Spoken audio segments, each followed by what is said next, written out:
તો નમસ્કાર મારા વાલા ખેડૂત મિત્રો, સ્વાગત છે ફરી એક આપણી યુટ્યુબ ચેનલ હાલાના ધબકારાની અંદર. મિત્રો આજે આપણે ખાસ ચર્ચા કરવાના છીએ કે આપણે વર્ષો થયા જે આપણે ડીએપી વાવી રહ્યા છીએ તે ડીએપી બે ટાઈપના આપણે હંમેશા ખેડૂતો વાવતા હોય છે. એક કાળા કલરનું આવે છે અને બીજું છે સફેદ કલરનું.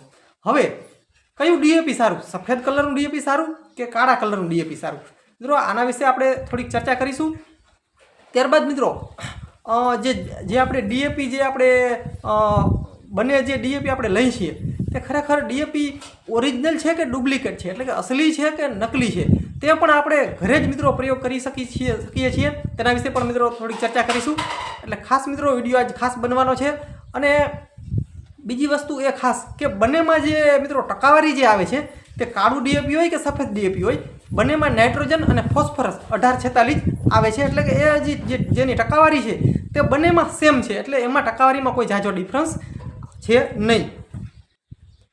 હવે મિત્રો જે કાળું ડીએપી છે, જે કાળા કલરનું જે ડીએપી આવે છે, કાળું ડીએપી છે, તે આપણો જે છોડ છે તેને લાંબો સમય સુધી તેને પોષક તત્વો આપતું રહે છે. આપણા છોડને જેમ પોષક તત્વોની જરૂર પડે છે તેમ ડીએપીમાંથી તેના જે પોષક તત્વો હોય છે તે છૂટા પડ્યા રાખે છે અને લાંબા સમય સુધી, દાખલા તરીકે કપાસ હોય, તુવેર હોય, એરંડા હોય, આવા જે આપણા પાક રહેલા છે તેને લાંબો સમય સુધી તેનું પોષક તત્વ હંમેશા આપતું રહે છે, એટલે કે તે લાંબો સમય ચાલે છે. અને જે આપણું સફેદ ડીએપી છે તેનો જે ગાળો છે તે ટૂંકો છે. બેમાં ટકાવારી બેમાં સરખી જ છે, ફોસ્ફરસ અને નાઇટ્રોજન અને ફોસ્ફરસ તે ટકાવારી બરોબર જ છે. પણ જે સફેદ ડીએપી છે તે વહેલું ઓગળી જાય છે અને જે આપણે કાળું ડીએપી છે તે મોડું ઓગળે છે, એવું ખેડૂતોનું માનવું કંઈક એવું છે. તો જે સફેદ જે ડીએપી છે તે ધીમે ધીમે ટૂંકમાં જે આપણા જે પાકને જે જરૂર હોય તેના કરતાં પહેલાં આપી દે છે, અને આ જે છે કાળું જે છે તે ધીમે ધીમે આપે છે પોષક તત્વો. એટલે જે આપણું જે આ સફેદ જે છે તે ટૂંકમાં ઓગળે જલ્દી, એવું કંઈક કહી શકાય. હવે ખેડૂતભાઈ, હું પણ એક ખેડૂતનો દીકરો છું, એ પણ તમને ખાસ જણાવી દઉં, હું પણ ખેતી કરું છું. તો ખેડૂતભાઈઓ, આપણે વર્ષોથી આ ખેતી કરીએ છીએ. તો અત્યારે જે સફેદ જે ડીએપી આવે છે અને આજથી જે 5-7 વર્ષ પહેલાં જે ડીએપી આવતું તેની અંદર ને આ ડીએપીની અંદર કેટલો ડિફરન્સ છે એ તમને ખાસ જણાવી દઉં.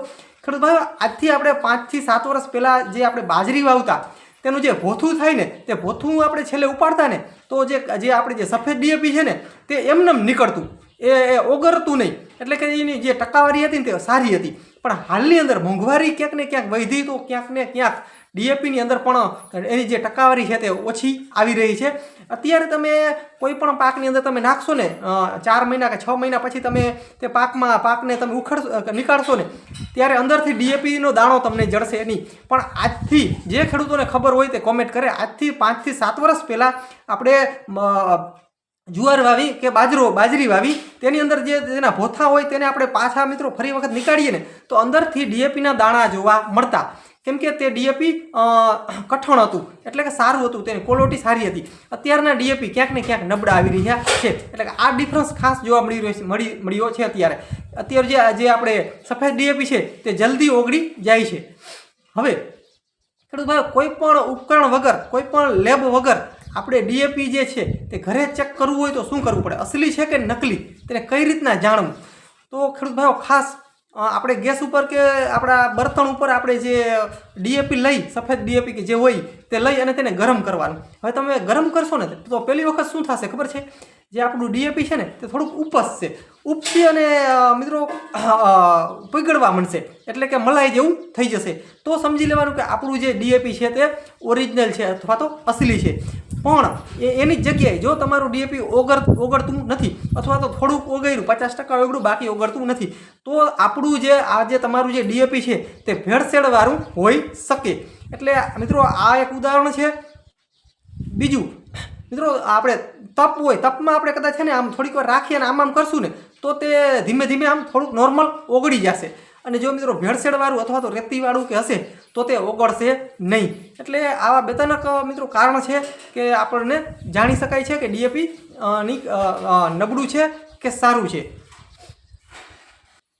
તો મિત્રો ડીએપીનું પહેલાં તો તમને ફૂલ ફોર્મ જણાવી દઉં. ડીએપીનું મિત્રો ફૂલ ફોર્મ છે, એટલે કે પૂરું નામ છે ડાઈ એમોનિયમ ફોસ્ફેટ, ડીએપી, ડાઈ એમોનિયમ ફોસ્ફેટ. તો મિત્રો આ હતું ડીએપીનું. હવે ઘણા ખેડૂતોનો પ્રશ્ન છે કે આપણે ડીએપી કયું વાપરવું, કાળું વાપરવું કે સફેદ વાપરવું? તો મોસ્ટ ઓફલી ખેડૂતો સફેદ ડીએપી છે તે જ વાપરે છે અને તે પણ તેની ટકાવારી બંનેની સરખી જ છે.